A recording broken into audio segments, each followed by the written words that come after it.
கும்பிட்டு கொண்டாடுவோருக்கு குறைகள் யாவும் போகுமே, அவர் குடும்பம் தழை போகுமே.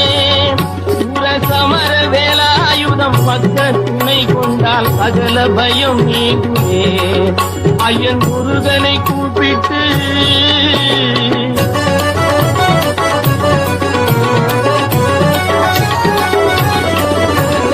அருமுகனை வேண்டி ஆராதனை செய்தார்.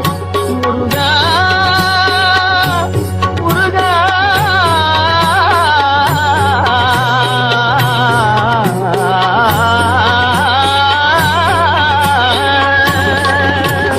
அருமுகனை வேண்டி ஆராதனை செய்தால் அருகில் ஓடி வருவார். அன்பு பெருகி அருள் புரிவார். அந்த கருணை உருவான குருவரன் என்றுமே கைவி